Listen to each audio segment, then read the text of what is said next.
Three Guys Mini Games. College lacrosse is back. We are here. I'm Steve Sombrato. We're back. I'm here with the GOAT, Vinny Sombrato, and we're missing our third guy. Where's our third guy, Vin? You know him. He's a prima donna. He's. I think he's coming late because he wants to renegotiate his contract. Oh, he's holding out. He's holding out. He's Okay. holding out. Well, He might have fell. He might have fell asleep. We sent him plenty of messages and told him come. You know him. He likes jumping in the middle anyway. Right, So exactly. right now we're two guys, many games for now. Well, He'll let's come start. popping in. Let's start with, last week we had an interesting trip down to Florida. Maybe a lot of people, I think they saw maybe on Instagram a couple of the videos, but originally Smalley was not coming, and FOMO set in quickly on the morning that we were leaving. Yeah, it was the greatest ever.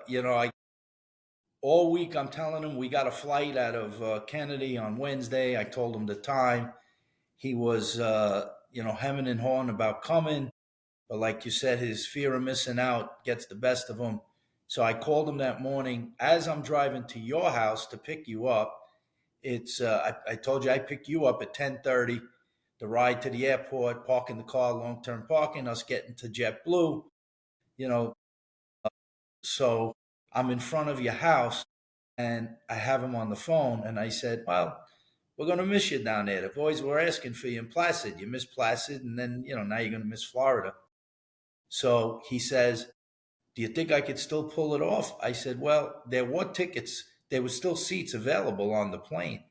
So he says, I'm leaving right now. So I said, you're leaving what? He said, I'm leaving my house. I'm calling an Uber and I'm coming. I said, well, what are you bringing? Well, you got to pack. He says, no, I'm coming in my pajamas. The guy was still in his pajamas.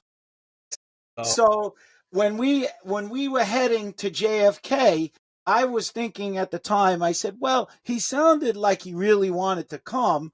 And I was thinking maybe if he gets a flight, the following day, and maybe we'll have to go back to the airport and go pick him up.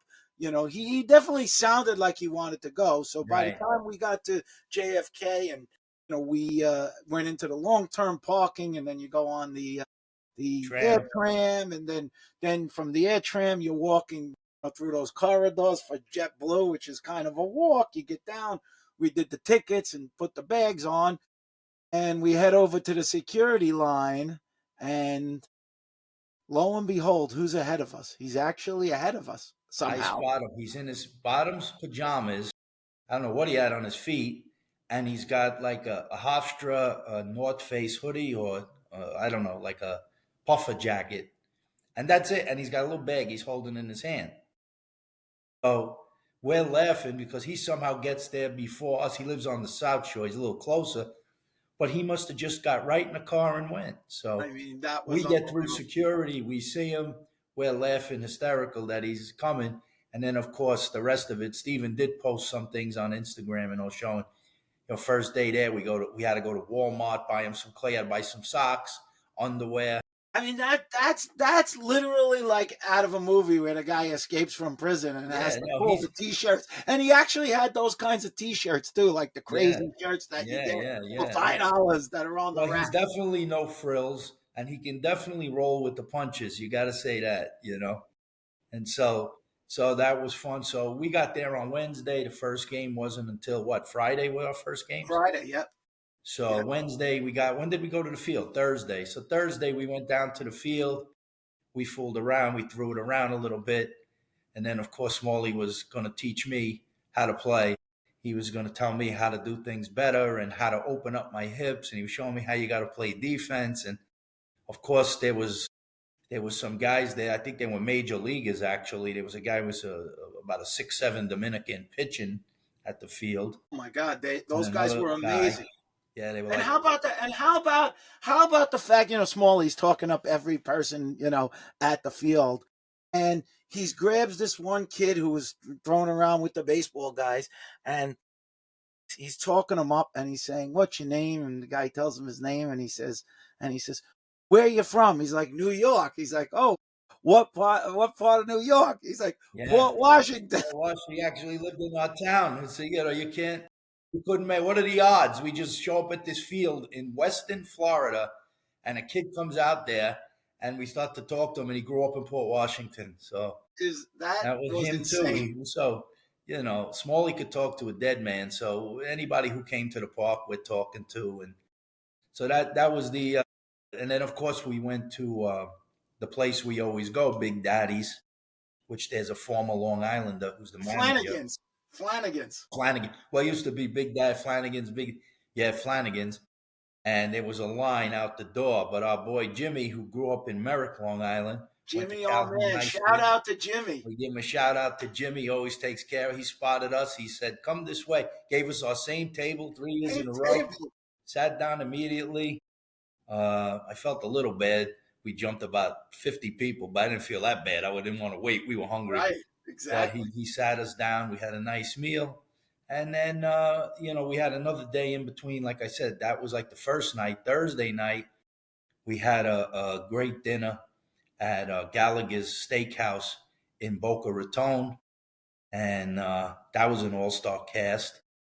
We had Stephen and I with, of course, Smalley and his brother, Mr. G. You want to talk about a character. When they're together, there's a lot of, that's like an explosion going off. So Mr. G was there, and There were some Bob Betcher. conspiracies. There were some conspiracies flying that night. Yeah, and he's a conspiracy theorist, Mr. G. So he was talking. He got a hold of Betcher, and then we had the legendary Chris Kane, two-time Schmeisser Cup winner, defenseman of the year at Cornell, 41 straight games, captain, the whole bit, captain USA Team 82, Hall of Famer, terrific. Brought us the book. What's the book? And We got to give a shout out to the book. She gave me a copy of the book. We showed Baltimore, which I'm about halfway through. It was very interesting. Whoever the guy who Swayze who wrote it, he did a great job.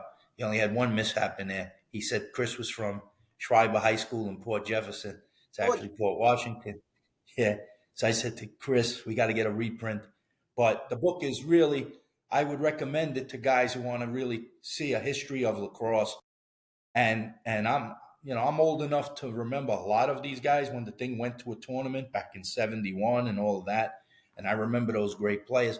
But I'm not old enough to remember a lot of those prior to that, those Like the players from early Johns 70s. Hopkins and those great Navy teams and Army. And, it really was, you talk about the era that it was. A lot of these guys that played on Army and Navy, they're playing lacrosse 1 minute, next minute they're in Vietnam. And Right. there was a number of guys killed in action, and I didn't realize how many. There was a bunch, and it talks about them in the book. And so I really found it. I only got to the part, when Richie Moran, they finally did play the game in a tournament format, 71, and Cornell won. The year before in 70, they basically they gave it to they called it like a four-way tie, Right. because there were four teams with one loss. Cornell was undefeated, Well, and they didn't. I didn't realize, because Chris was saying it that night at dinner, how how Richie really was maybe the main driving force of pushing for what is now. Yeah. Well, when in the book, I think Richie wanted that, but I think it was heading that way anyway. When you read the Right. book, Well, apparently he had teams that maybe should have but won. I think didn't get it. that undefeated team not getting a share of the Right. championship Right. definitely put the nail in the coffin to have it as a tournament.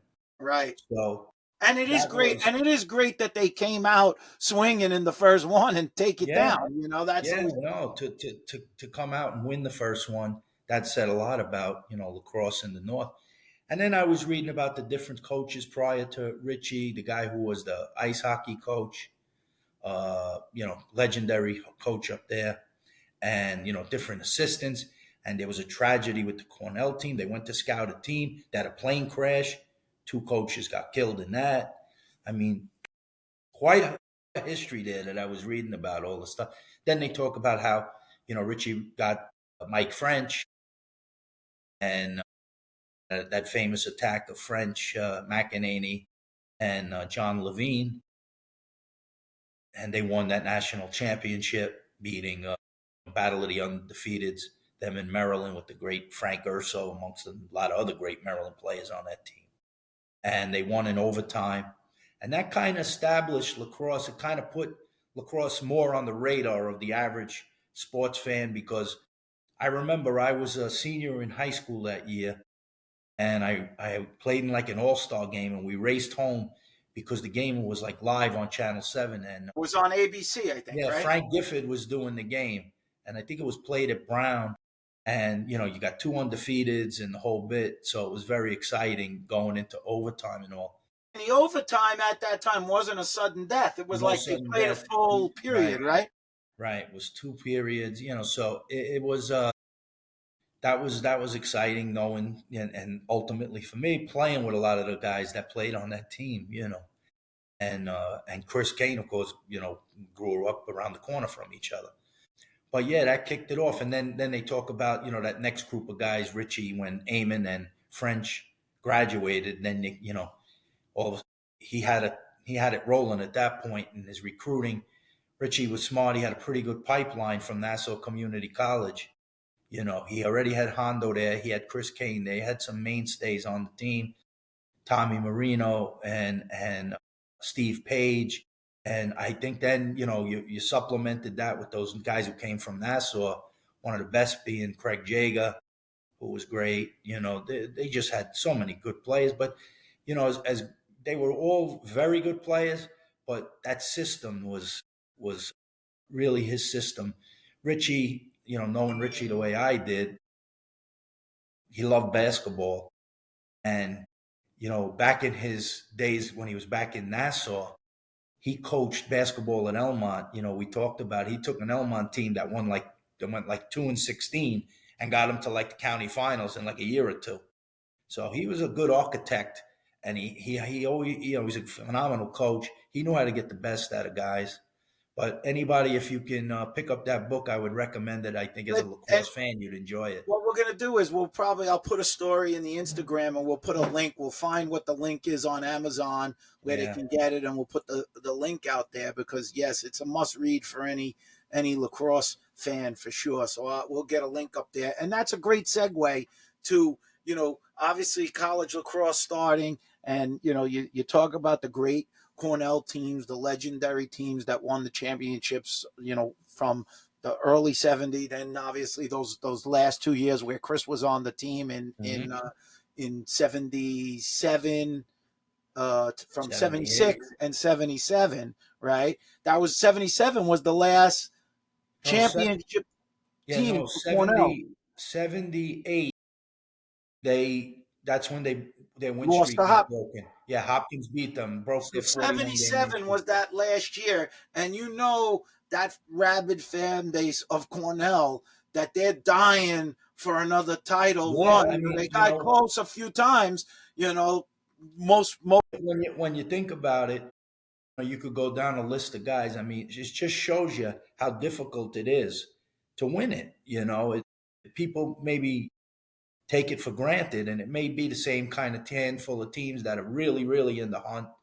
Teams have broken through when Denver broke through, and then Loyola came in and won. Duke won their first one. Notre Dame finally broke through. Those kinds of teams. But for team, and then of course Princeton, what Tierney did, but Cornell, who was the dominant team in the Ivies for that period, when Richie was coaching, to think that the last time they won was that back then, that they haven't been able, they got back. he got back to two. Richie lost two. Yeah, I You think they know, got two. They were in two more championship games where they lost.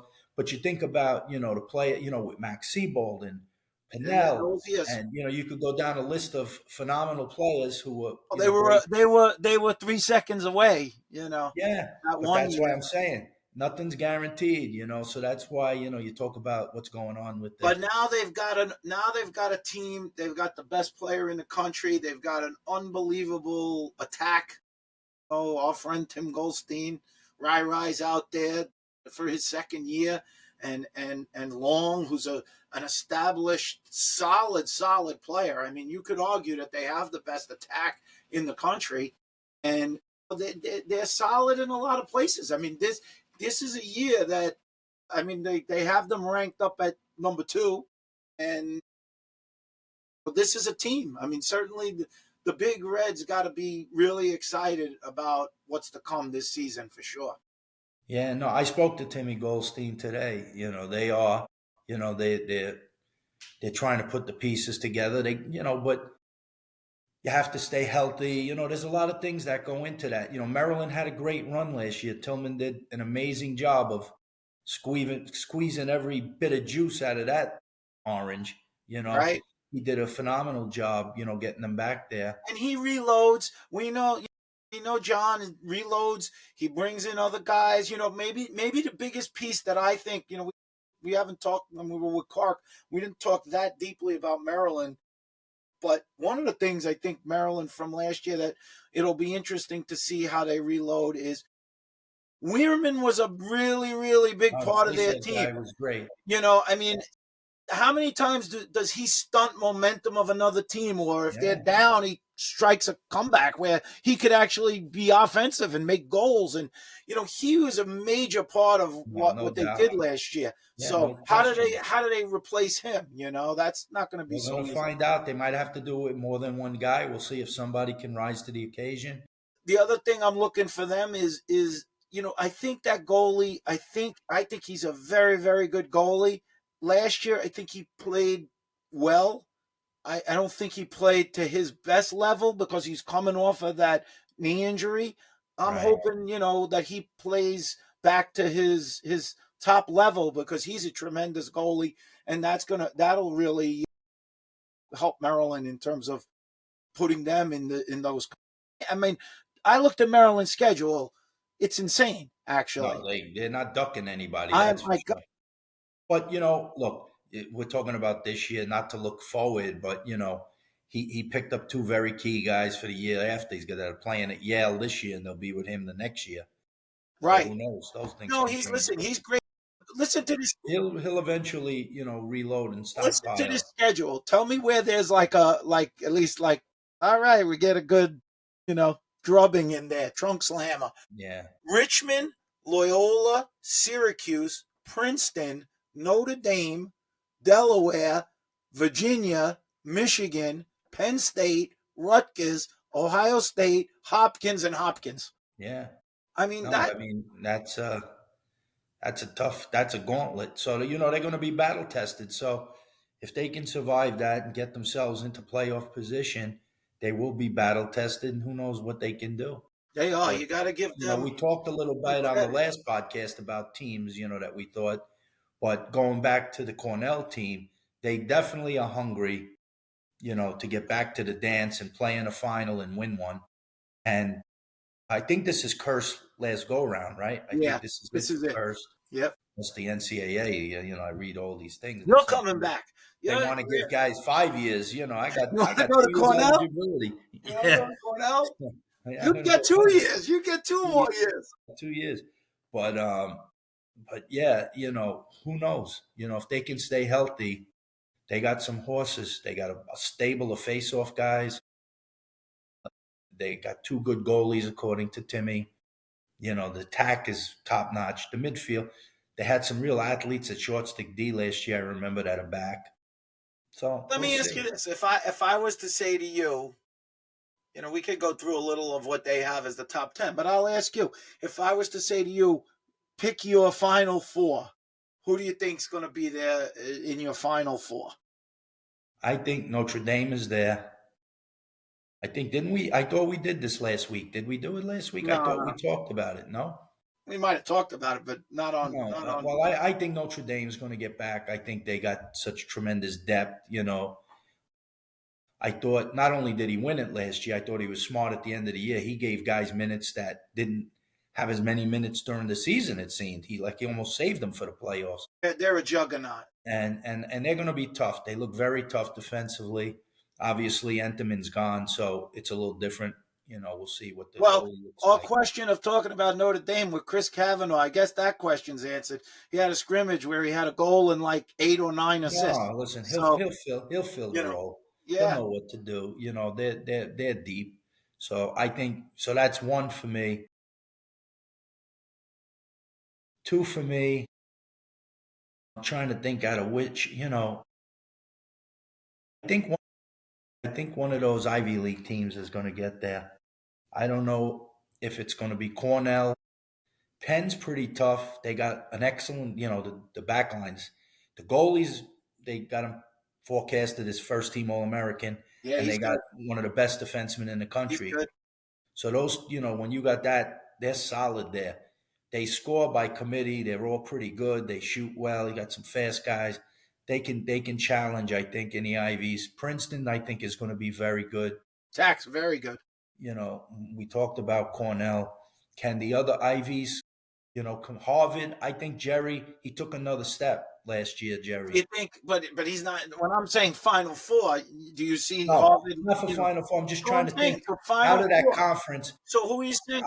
I'm going to give the nod. I'm going to say I'm being a little cheap here, but I would say either Princeton or Cornell get to the Final Four. You All know, right. I think Yale is good, but I just think they're going to be a little bit step behind those two teams as of right now. So I haven't seen them, so just forecasting. Then I'm trying to think of Hopkins. They were good last year at a lot of time. That Big Ten is tough And between they Maryland, picked up a couple Hopkins. of Yale Penn guys. State played better than Penn State was tough. And then I think Michigan is like now these guys, Aiden Mulholland there leading from the midfield. My He's the God. captain. Oh man, Aiden. They're going to be tough. I saw them in the fall, and they look good. Army was very close. Coming out of Patriot League, Army was Right. close to getting there. They What look about good. Denver? What about Denver? Who got there? Denver, I think Denver's, in just my opinion, I think Denver might take a little step back. I think losing the guy JJ Silstrop, is that his name? That midi, and some of those guys that were mainstays for them. They got some guys, Malowski's son, the Yeah, Tackman, and he's young. they, and I think Brown's a great coach. Yeah, he's You a know, great coach. so I mean, look, we think we know about this game, but as much as we think we know, we don't know anything. No, How well, these kids it's play. not that. You know, It's that these games come down to very, very small margins now yeah, with the top teams. That's the yeah. bottom line. It's the very slimmest of margins in any, like I was saying, I played more than 90s and you were late 70s and 80s. Hmm. In my time, number 2 couldn't lose to number 11. It wouldn't happen. That was a blowout. Like it would be very hard to break. Now, instead of 2 and 3 dominant teams, you really have like 10 dominant teams, maybe 8 Yeah, to no, 10. And then everybody else trying to push to see if they can get into that thing. So it's expanded in that sense. They're still very strong. The strong is been stronger, but yeah. the game has equalized in the sense that the margins of those top teams become very, very tight. Well, then you could talk about. I like what I saw from Carolina at the end of last year. That game they beat Duke down at Carolina. That's what they needed to bottle up if they could have played like that all season. Right. Then of course they had Duffy injured. He'll be back strong. Dominic Petro on that side. They got some good kids. I think you gotta be careful of UNC. And then of course, big things is expected of Syracuse.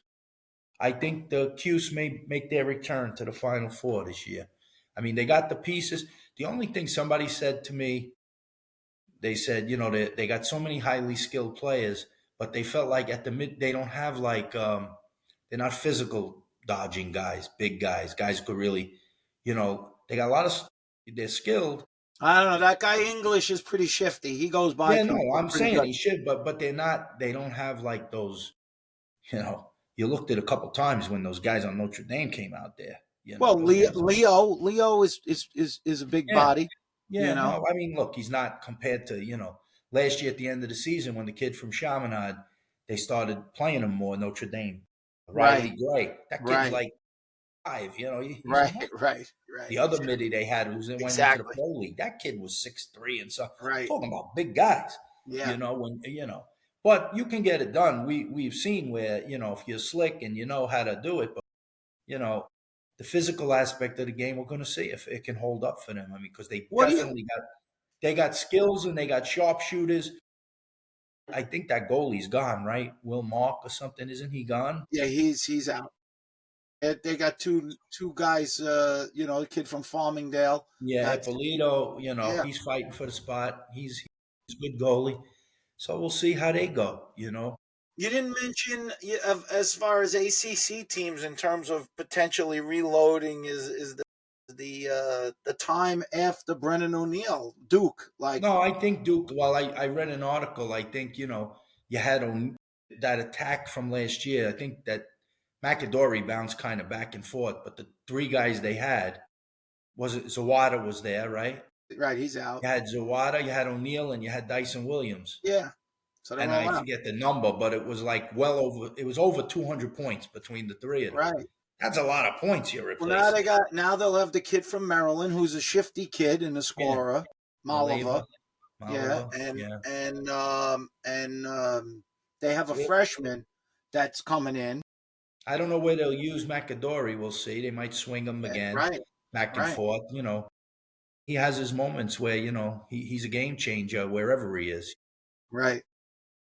But no, you could never count out Duke. They get enough five-star recruits that, they'll coach them up.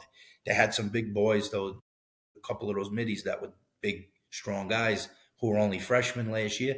We'll see if their development can lead to something. And what about Mike Warney's? Well, Georgetown, don't sleep on those Big East teams. I think Right. Denver seems, Yeah, we always think, but I think Georgetown, you know, they got something going there. They seem to be their calling card. Like I always think of Georgetown, and maybe because of Brody Merrill, like I always think of defense for that team. right, Like they're good on D.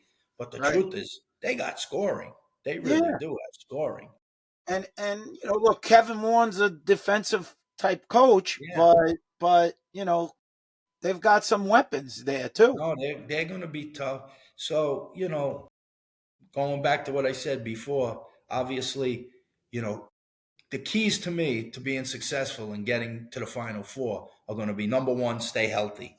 You got to start with that because if you lose any key guys, it's tough. Makes it that much tougher. Then that mix of like older, younger guys, people playing their roles is going to help. I think you got to get good goaltending, and you got to hold your own at the face-off X. Because if you could get beat up at the face-off X in these big games, if a guy could dominate, you got an uphill climb to win a game. If a guy is going to get 70%, on you, 75% on you, and that can happen. Do you think there's an advantage? It seems like some of the schools, and like I'm just thinking because we were talking about Georgetown, and they seem to be the beneficiary a lot. Maybe it's because there's certain courses and things at the school.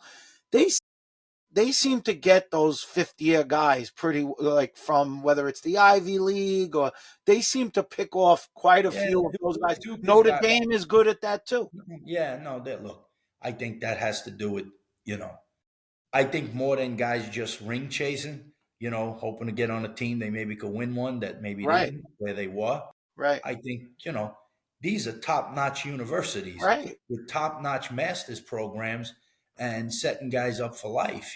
So if you've had a good career wherever you started, you're yeah, those two kids from Yale, right.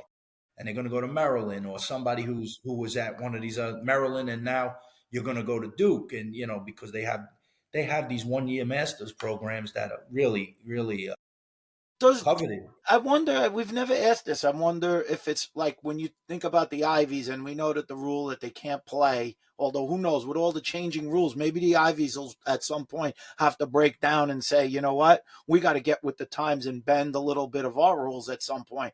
Like Penn has the Wharton school, Right, but so a guy who might have graduated has time. He couldn't go to Penn just to be in the Wharton school. right. Nah, they're not going to do that. Ah, that's I don't think so. I mean, look, I don't think the Ivies are ever going to bend, to be honest with you. They always seem to want to do their own thing. That's, even some of the things that are happening now, they seem to be they don't want to be part of, you know. Right.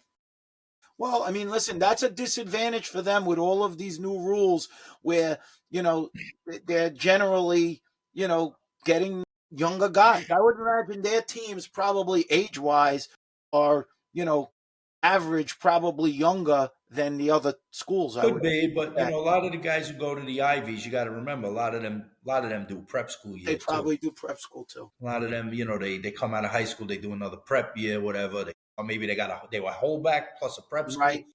Now they're you know, it definitely makes a difference. You know, what you are at 24, 25 compared to what you are at 20. You know, and then let's take a guy who comes in as a freshman and you're playing against a guy you're 8, like you and I would have went in our fall. We're 17 in the fall Right. until Right. November. Right. You know, and you Yeah, turn but 18 in I November. did a prep school year. No, you Don't did it on forget. the ice truck. I did the prep school You year on got the you ice. got you got a master's at Port Washington Ice Exactly. Company. Exactly right. But They no, should but I'm all saying, kids should get that master's degree yeah, and see if they could work 120 days in a row. And I don't mean yeah, Monday to Friday. I mean that's right. Monday through Sunday. Yeah. And the saying of our boss, rest in peace, Mr. Nuzzles. We don't make a lot of money, but we have a lot of fun. Right. It was fun. That was I his will thing. say that was We fun. used to we worked our asses off. But yeah, you know, listen, it's a whole different world, you know, now. Um, so it's going to be interesting to see. You know, we didn't even mention Virginia. Don't Yeah. count Virginia out. Right. You know, Right. can Millen in his second year, can he carry the mail? It's a lot. Seems like there's a lot on that kid's shoulders to me. You Well, know, but you know what? There's a lot of support there. Charles is there. yeah, Charles Moon's son Balsamo. is You know, back and they healthy. got It's nice to see him back and on the field again after all what he went through. You know, I mean, these are great stories. They always get a lot of recruits. You know, that's going to be a tough year. they get guys, but I think you know just what's going on. I mean, unfortunately, I was reading something. I think they got 3 top freshmen. None of them are going to play this year. Yeah, They I all mean, got injured. but they never really said why.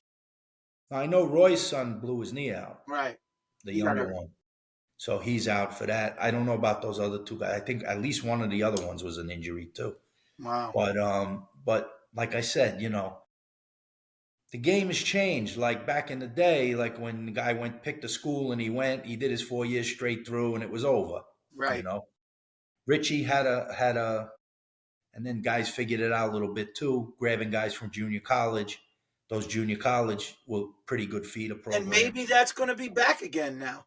No, especially since they changed the rule there. Right. They said junior college doesn't count towards your 4 years playing at a Right. university. So that So a that guy very who's opens maybe up physically immature, he could go to totally. Nassau. Well, I'm talking about who live near us.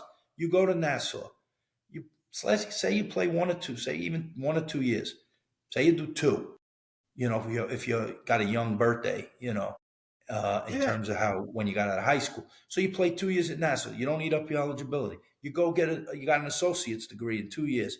You make sure whatever credits are transferable into what 4 year school you're going to go to, and you go in and you ease your burden in terms of studying and everything. You know, maybe you come into a school with 40 credits, 50 Or credits. right. Or you graduate early and then you take a master's class while you're at that school. Yeah, Or and you're playing, and you've been playing, you know, already. You know, you got some experience with that.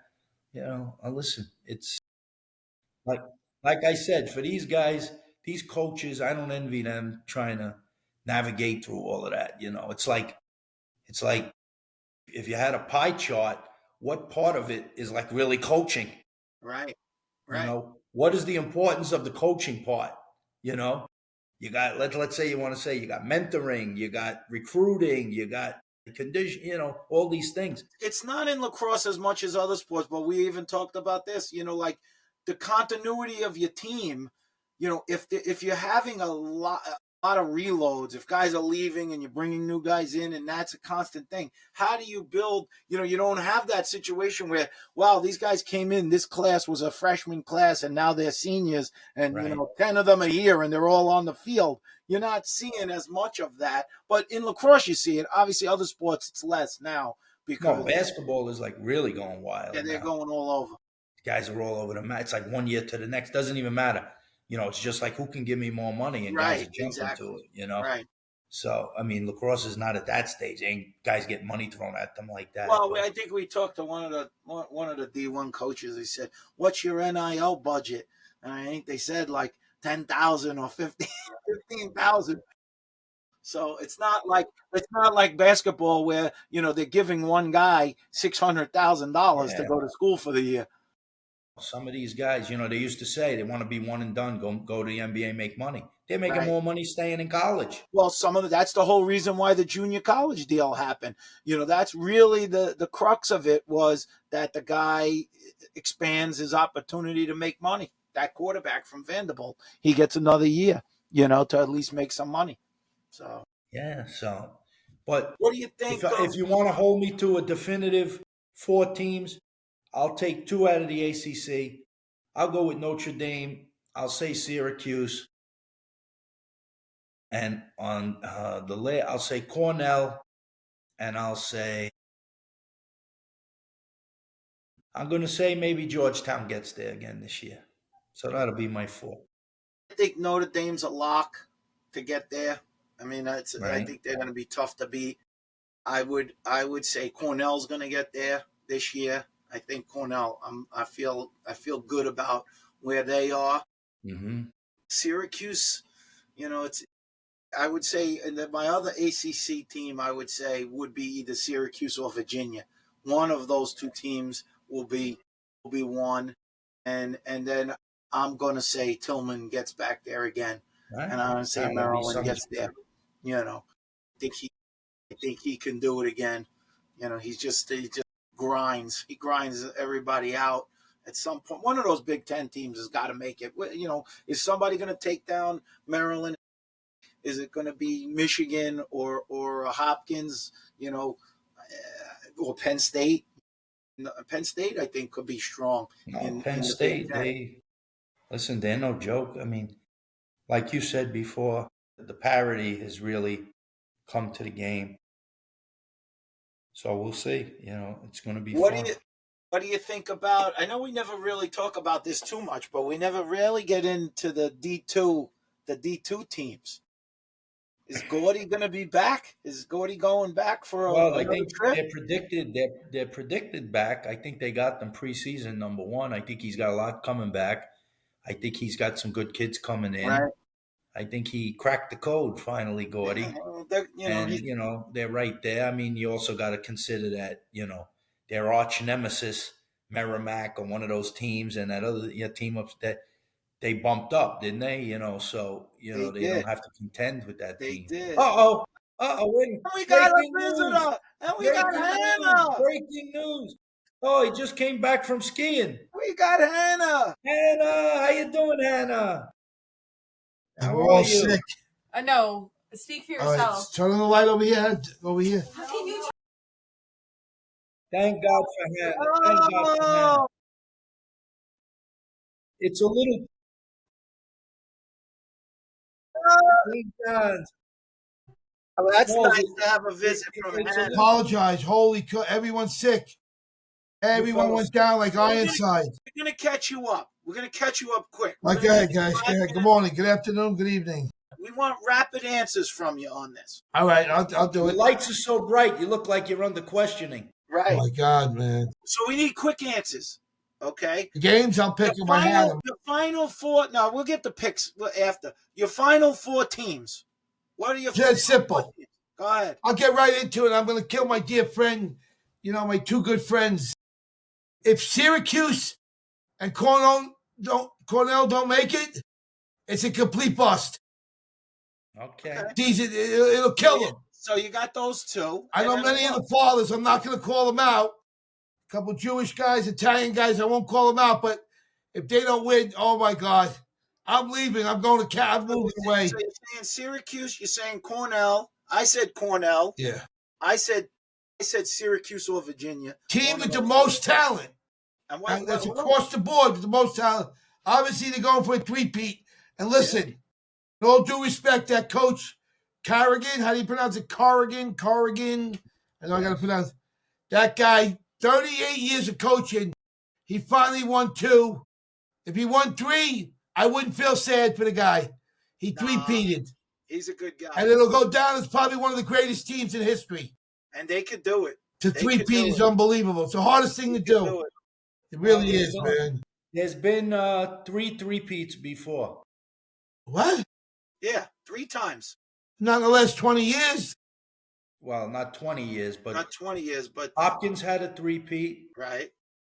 Princeton had a three-peat. And Syracuse. And Syracuse had a three-peat. So this I think you got listen to me. I mean, that's rare. That's rare air to get 3. It really is. I mean, that's so hard. But their 3, I think, is a little different. Like Syracuse had the gates. They got the 3 under the gates. You know, Princeton got the 3. They had that attack, Massey, Hubbard, and Hess. Pretty solid for the 3 years. Hopkins, I think, was similar to this Notre Dame situation. Yeah. Where they might have had a couple of different guys in one of those years, you know.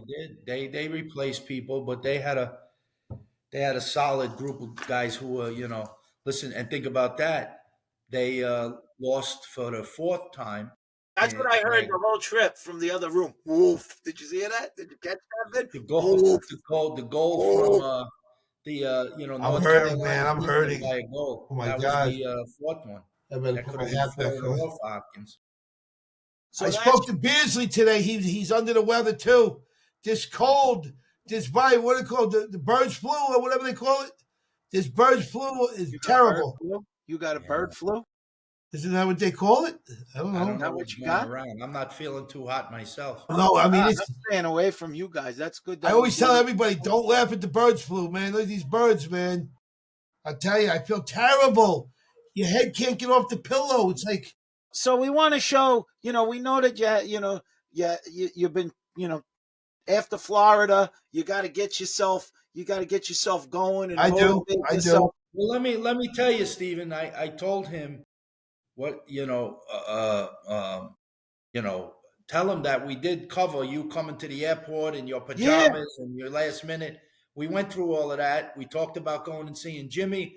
We talked about at the field. We talked about you teaching the kids, talking to everybody. We went through all of that. You weren't here. Can I make a statement? No, it was good. Without you here, we were able to explain it a little better because we didn't have you jumping in. But go ahead. I just want to give a shout out to I always loved this family, but now, as he complimented me, the Irish brothers, the Irish twins, the 3 twins.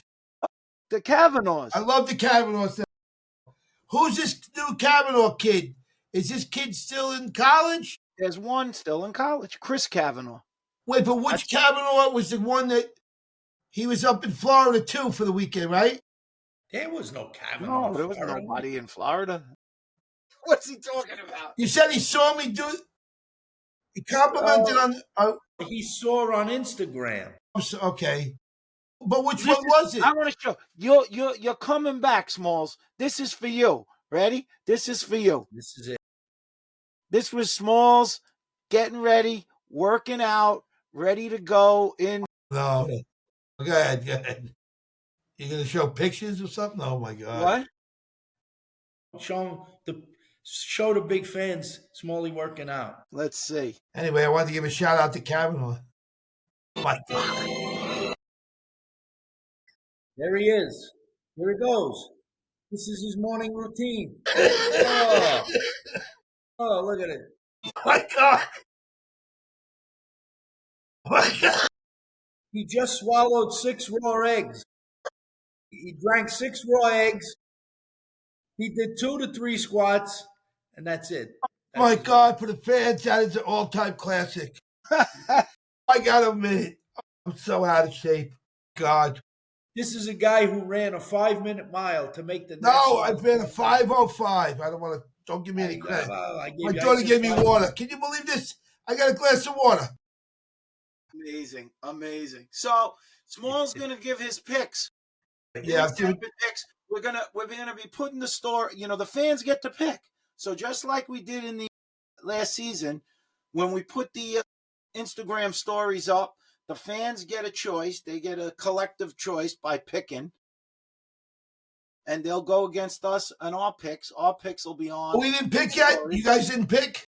No, we Vinny didn't picked. pick I that. picked.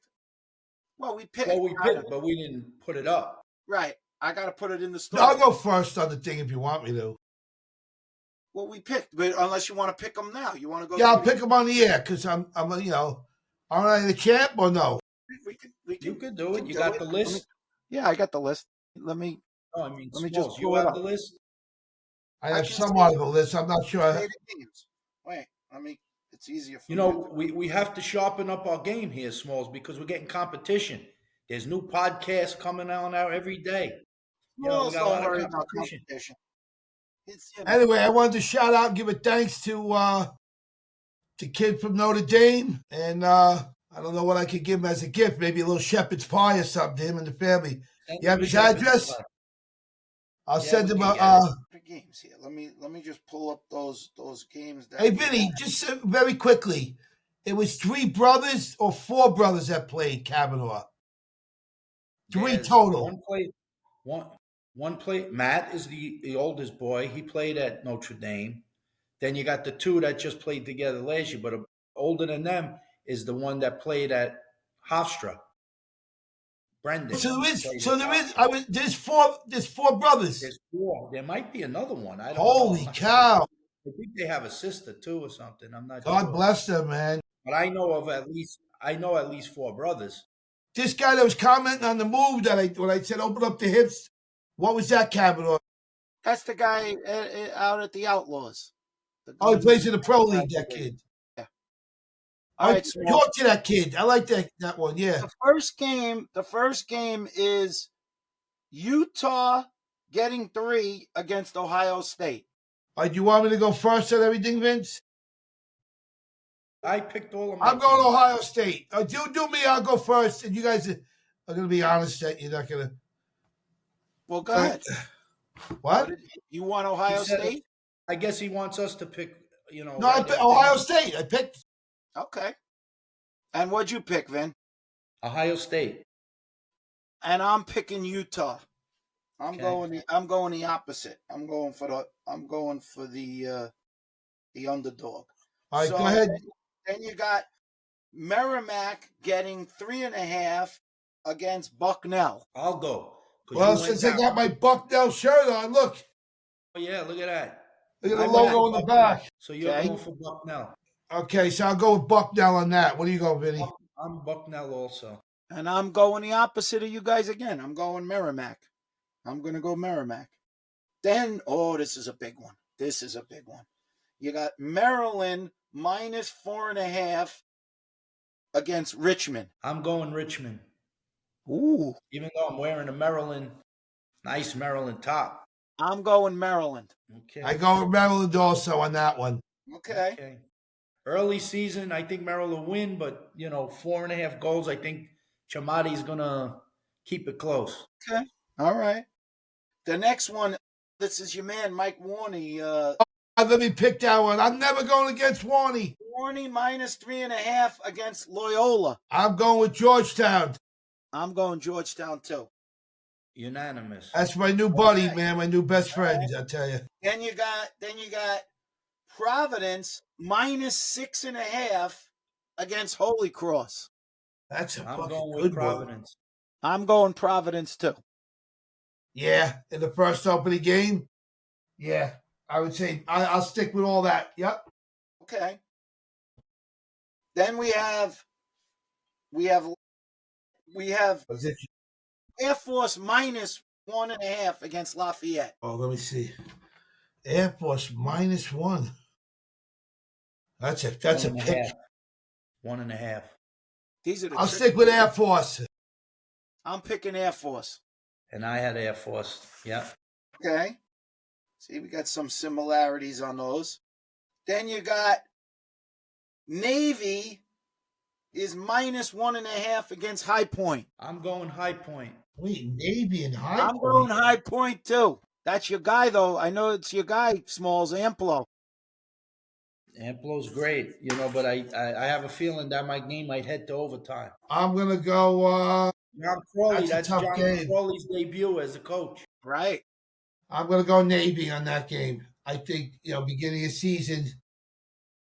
Then You got Mount St. Mary's -1.5 against Queens. I'm going Mount St. Mary's. I'm going Mount St. Mary's too. Me too. We're unanimous on that one. All right. Oh, this is a big one here. You got Mercer -11.5 against Hampton. It's a lot of goals. It's a lot of goals. So who's favored? But I'm saying they're going to cover them. I'm going Mercer. Wait, who's favored? Mercer. 11.5. Yeah, I'm going Mercer. They're going to show no mercy. Probably they got no goalie. They just keep scoring. I guess. I go Mercy too. Mercer. Mercer. I'm going with Mercer also. Hampton, Okay. that roster's been thin. Here's another big goals. This one is a little different though. Duke -10.5 versus Bellarmine. I'm going to go Bellarmine early in the season. Hanging tough. I'm going with Duke. Yeah, I got to stay with Duke. I mean, you can score in bunches. They'll score 3, yeah, so. Okay. We got a little A difference. lot of goals, but I think, Here's a tight one.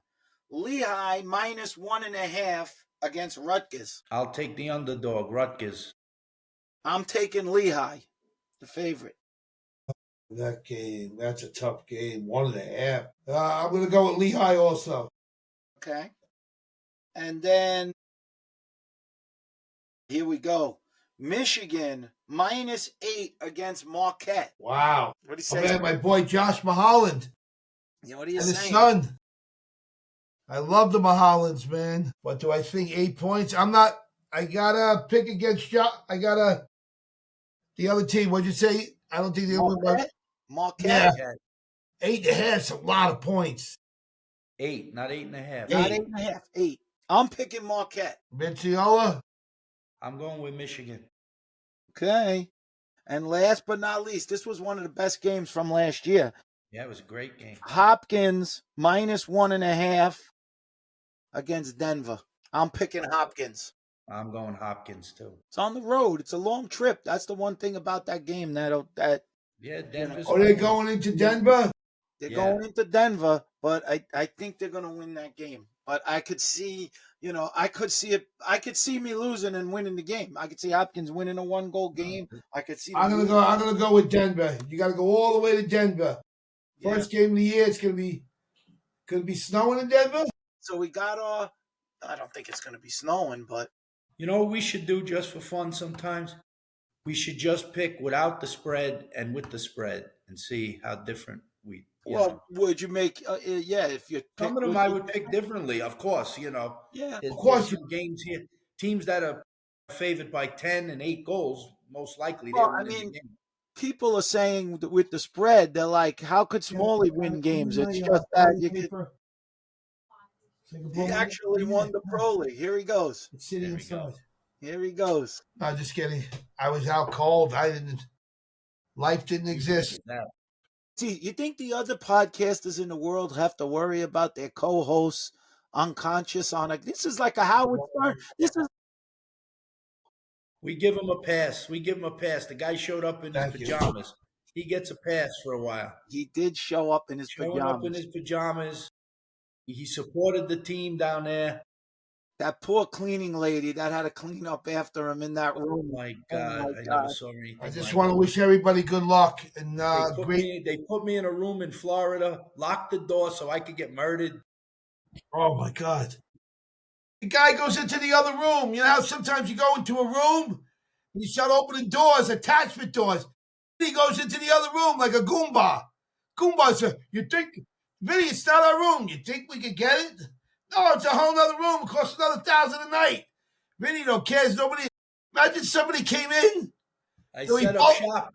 No, the best part is, so I say, the hell with it, I'm sleeping in here. Because this guy assaulted him. But Steven is like minor compared to Smalley in terms of snoring. I slept on the pull-out couch in the living room, and he had... I'm a light sleeper. So I go in the other room. I'm sleeping. I get up the next day. This guy's got every door locked. He's got me locked out to go where they are. I said, what's it? He says, well, I was a little worried. Somebody was going to come into that room. They could murder you. You could get murdered, but I'm not getting murdered. He said, hey, you might get murdered, but I'm locking the door. But at least you were on the other side. It's like literally like almost like this podcast. You're over there. Smalley's in that room in the middle on that pullout, and I'm in the other room, and I got my door closed, and all I'm hearing is, I'm like, what's in that room? A wild boar? I go, what is going? What is Don't make me laugh. there? I start coughing if I laugh. I was I got, terrified. I start got pooping, whooping too. cough. No, and then he'd go down, then that's a whole nother story. He's got stories about the hot tub in the place. They go down to the hot Let tub. him tell that at least. Go ahead, Tell Swell. the Tell them fans. about the Tell hot the tub. fans. The hot tub action. God, I go down and go swimming, and the weather was a little weird in Florida. You know, it's been cold there. It's been snowing, so we had 2 bad days. So let me go in the hot tub. I'm so out of shape for the new year. I want to get in shape. And I go down there. I'm in the hot tub. It was great. The first one was phenomenal hot tub. I do a little swim. It's kind of light raining. There's 2 people in the pool. I start talking. I say, how you doing? They're retired. They're like in their late 70s and stuff. It's like, hey, what's your name? Everything. He goes, dumbass.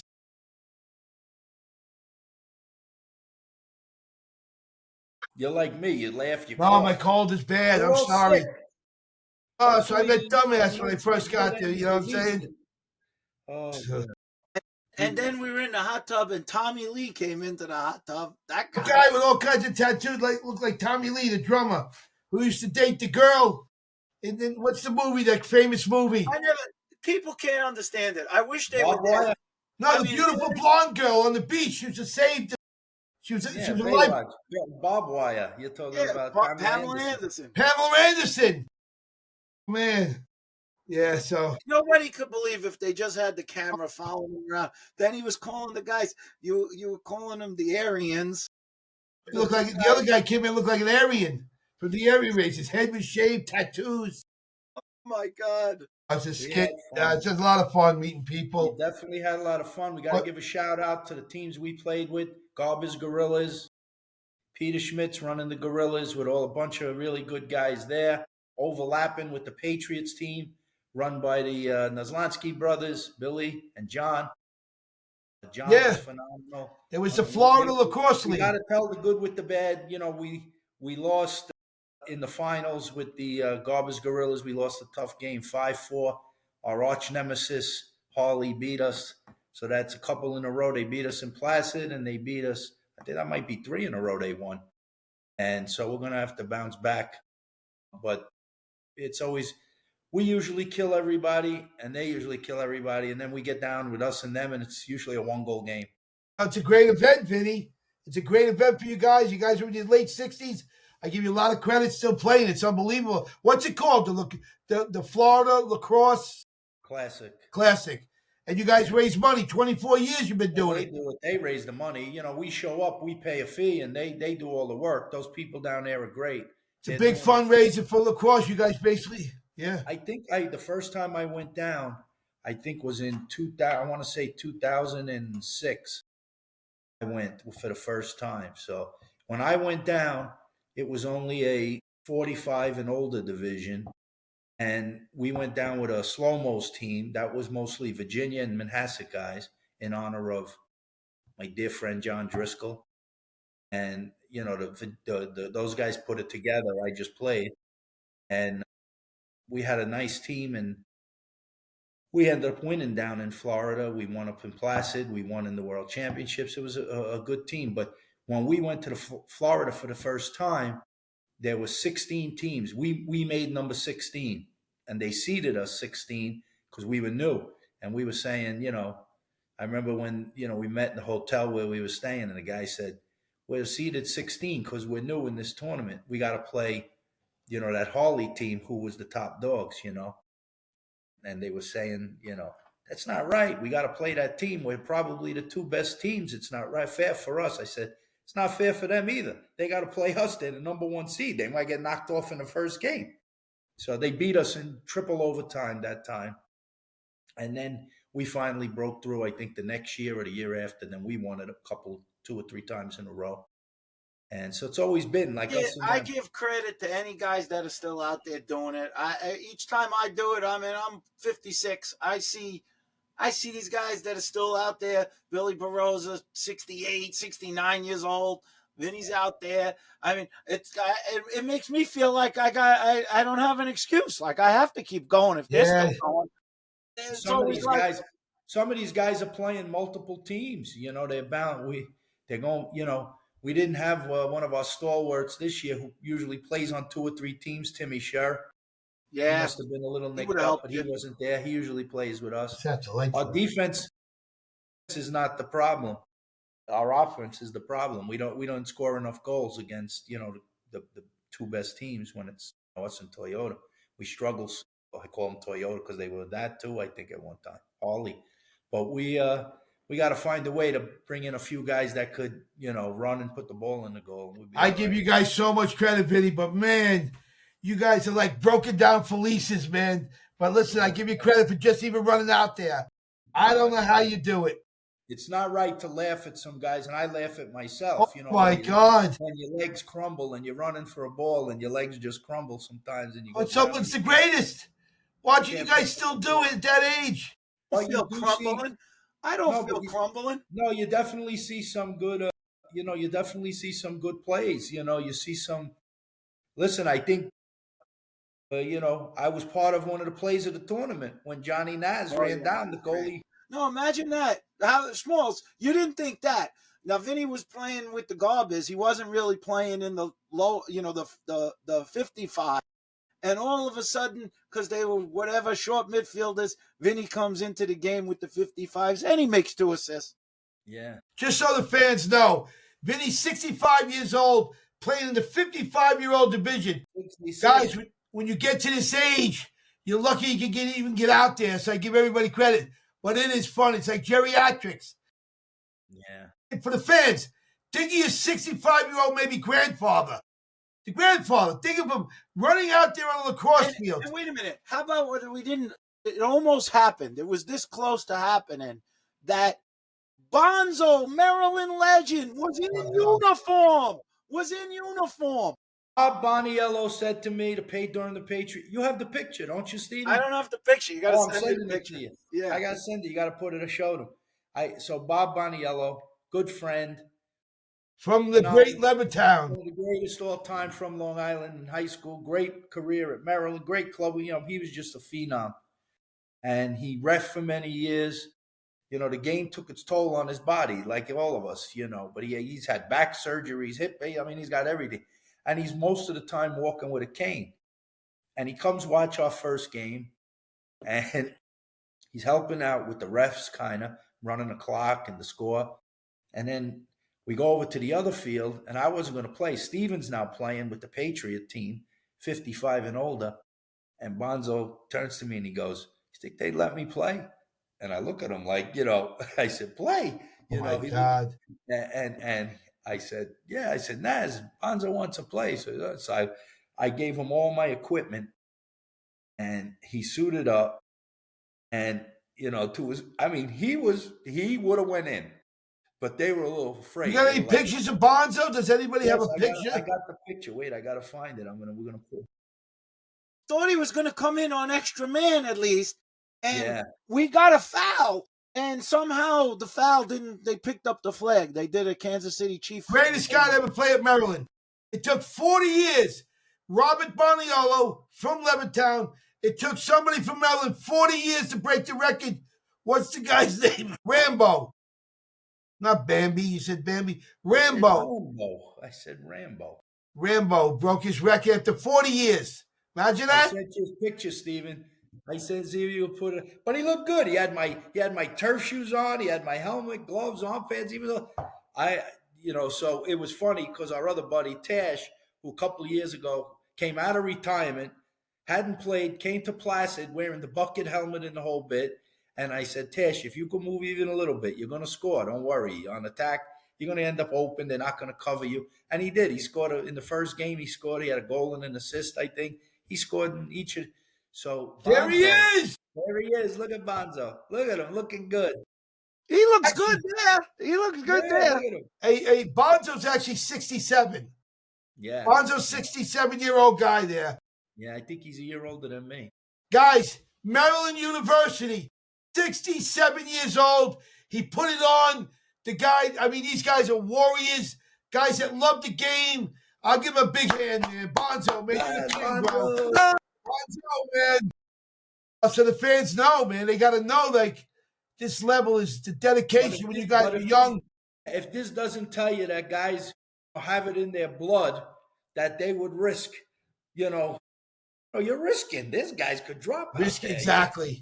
But they love it. Guys have dropped.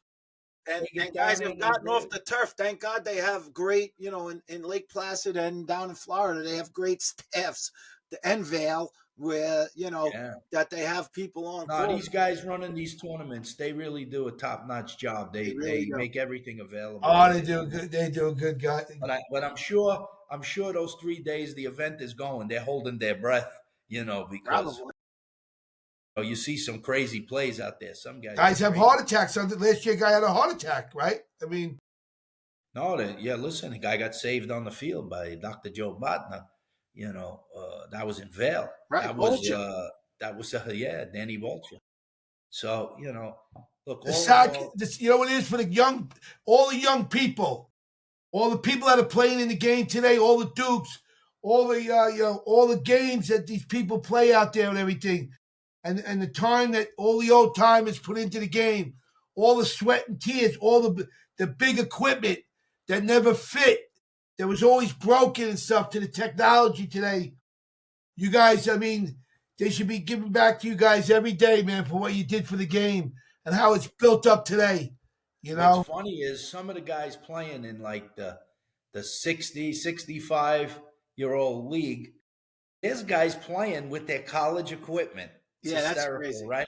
We were laughing about the one guy, Scott Petosa was a great All-American from Hobart, and he was getting around the field pretty good. I said, who's that? And then they told me, I said, oh, yeah, he was a player. But he had the old brine. I don't even know what model that is, but he had the old brine. I saw a brine stick. You're right, but the old ones. Steven was calling them oven mitts. Yeah. I was calling him the My Pillow guy. They looked like he had 2 pillows on the end of his, compared to today. This guy's running. Those guys in that division, they're using the old school equipment. It's hysterical. Yeah, for those of you who don't know, Hobart back in the day, guys, for all the fans, Hobart is not a big-time name right now, but back in the day, they were division. They won 14 to 18 national championships.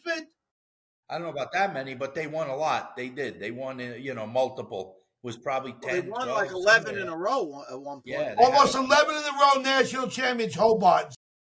They could have competed with anybody during that run. They had great players and a great coach. They had first Schmidt, and then they had Jerry Schmidt, and then they had Dave Urich, God rest his soul, who just passed away recently. He was a phenomenal coach. And so that team, they called them, Hobart's the statesman, they called that team the eldest statesman is the name of that team. And it's a mix of guys. It's not limited to Hobart guys, but it's a Hobart-centric type team. But it's just, the social aspect of the thing and guys catching up and what are your kids doing and what's this happening, It's fun, but it takes its toll on your body. There's no doubt about it. No matter how much you even really try to, because if the better shape. I wasn't in as good a shape as I was the year before. No, but the thing is, this is the funny part about it. The better shape you're in, you end up playing more and playing for more teams. You come back more sore than when you just say, I'm just going to play on one team, right? That's true. I see guys who definitely, there's a lot of guys who used to play. There he goes. Get the towel. Cheryl, where's the goat, Cheryl? Where's Cheryl? Cheryl, take care of this guy. After what I witnessed in that other room, Cheryl should get the Congressional Medal of Honor, Valor, and everything else. She's got the greatest wife in the history of wives. I don't even know how she does it. Maybe no wonder why she wasn't mad at him that he was going. She was like, good, take him for a few days. She loves when he gets. I remember telling him back in the day, I said, listen, I was joking with her before I got married and everything. I said, listen, God forbid you get old someday. I'm going to have to, I told my wife, I'm going to have to ship you out to Fire Island, put a patch over your eye, you know? Oh my God, how life could change. But she's in phenomenal shape. She never changed. She got the best genes in the world. Last year we were at a restaurant. We're at the famous restaurant in Manhasset. What's it called? Was it Brian and Cooper. the Paul Brothers? The other one. Brian, Hendricks? Cipollini. Cipollini's. We're at Cipollini's. Sit there with all her cousins and everything, you know. And my stomach, I got so out of shape. I'm really hurting now. She starts to tell a story about my husband, you know, being on the. We're just joking now for all you fans that being on the spectrum, being a little crazy, whatever like that. And she starts telling the whole story how, you know what? Remember that time, Rob, when you told me if I ever get old? She goes, well, I'm just about to send you the patch. I'm going to send you to Fire Island. That's why you never make fun of your wife, because it could change. I was Mr. Buff. Now I'm Mr. Huff. You know what I'm saying? I'm so out of shape. I need somebody to help me in the lacrosse world to train me. I'm so out of shape. So we're at these shout-outs. Who? We're wrapping it up. We're at our All right. shout-outs. I'll go first. Go ahead. I'm going to give a shout out to our friend Roy Colsey, who just got hired as coach of the Carolina Chaos. Wow, that's a passion big one. for That's the a game. big one. His knowledge of the game. He's done it at every level, indoor, outdoor. Wow, that's a The great whole works. shout-out.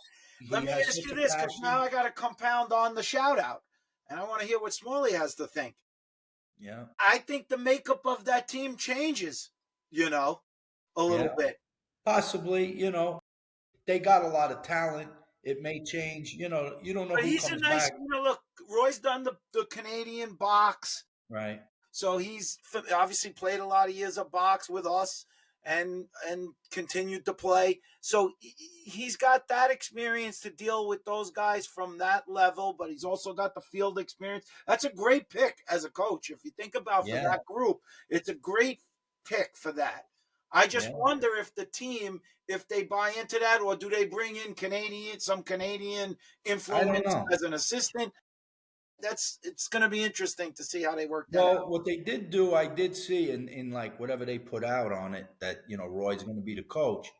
I think Towers kind of acted as the head coach and GM. Right. They got Spencer Ford's going to be the GM. Right. So Spencer Ford, you know, we'll see how he, as a GM. And they had other guys that they were talking about as potentially being the coach. Obviously, they picked Roy, but maybe, who knows? Maybe Brody Merrill's like an assistant or something. And who knows?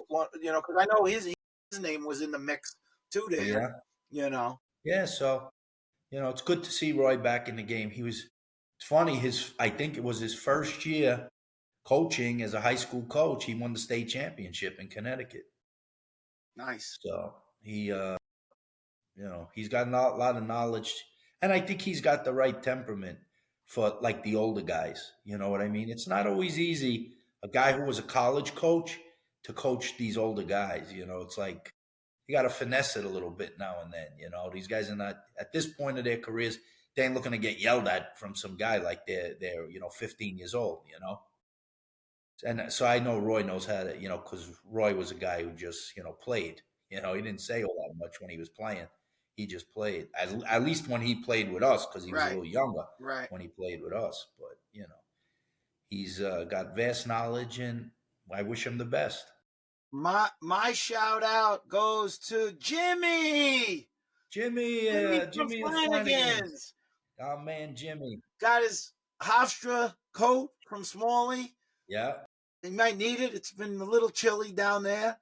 Yeah. But, you know, he took care of us well. I want to give a shout out. If anybody's down in that western area, go see Jimmy down at Flanagan's. You'll get yourself a nice dish of ribs and jumbo shrimp. Ribs. Yeah, we had a good meal, right, Smalls? Oh my God. Yeah, it's a great place for seafood down there. What's it actually called for the fans when they're down there? Flanagan's. Flanagan's, unbelievable. Can't even get a table. 2.5 hour wait. We walk in.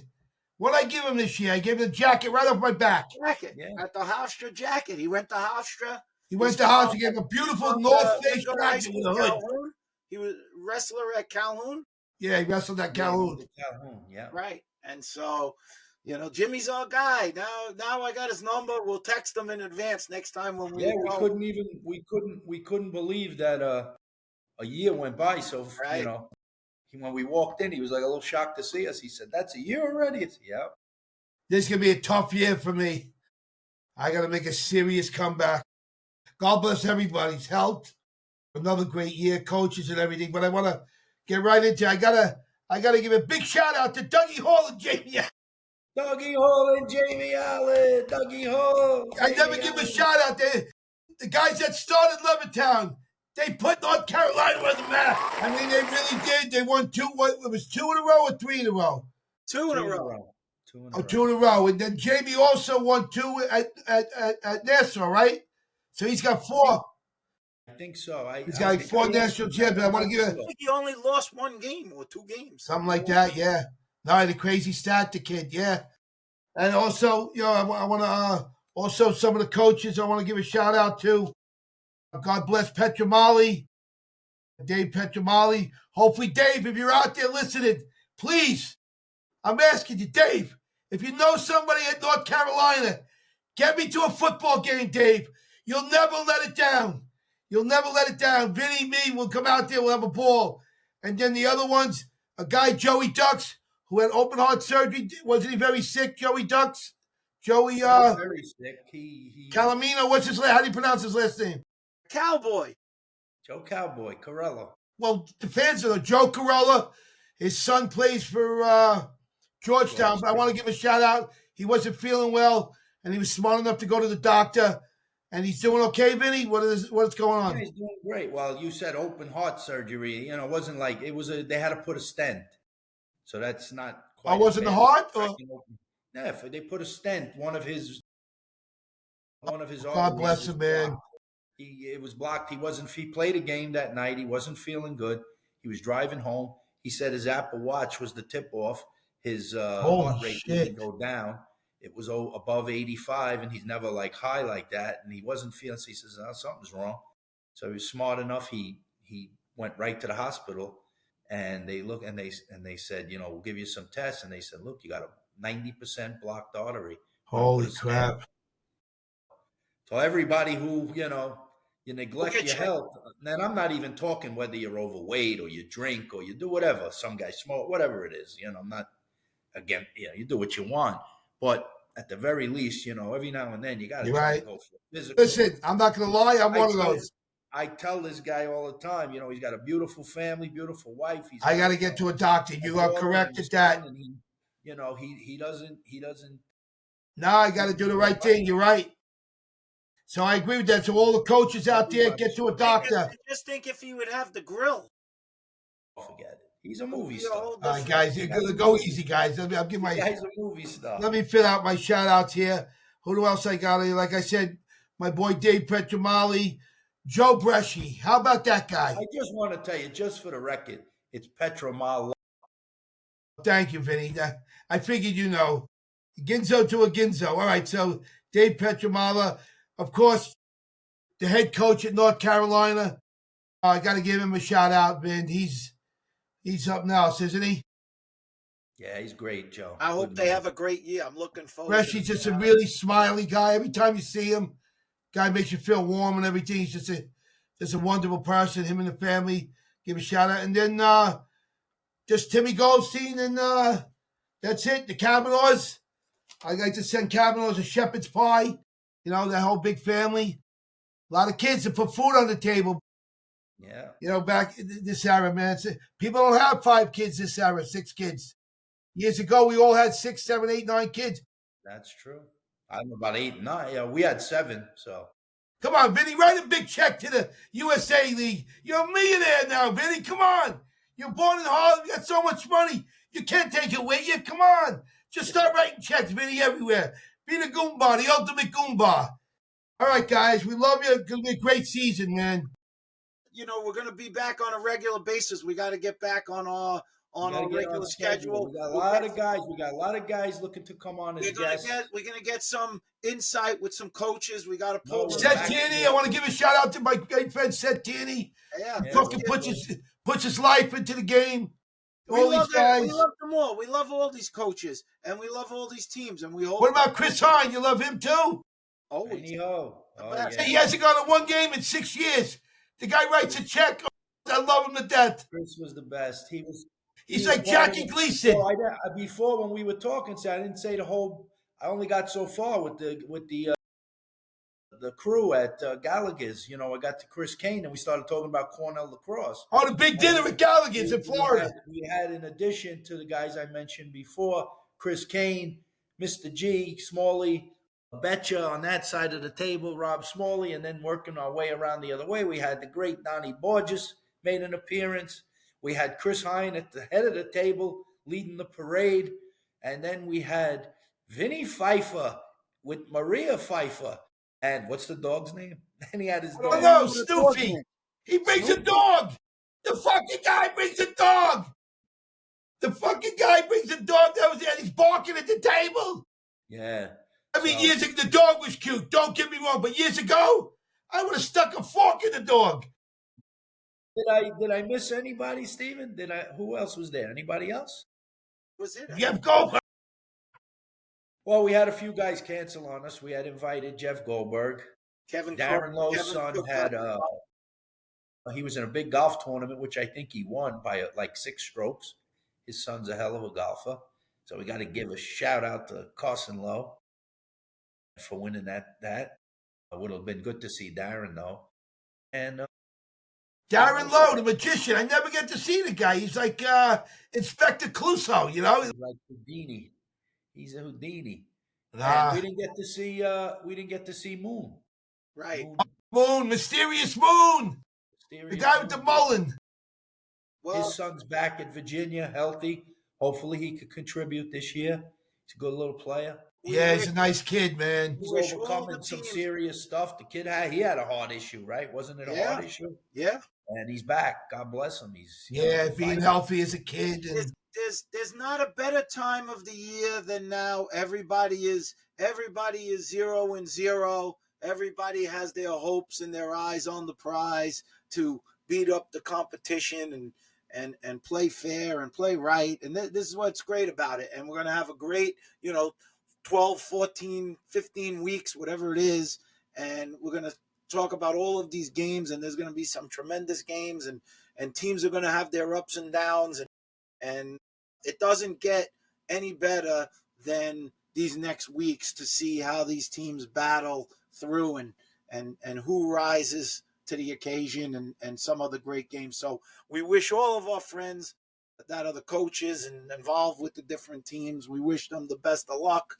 We'll be looking out and we'll be watching a lot of games. They're all streaming many games are streaming on ESPN. So get out and watch them.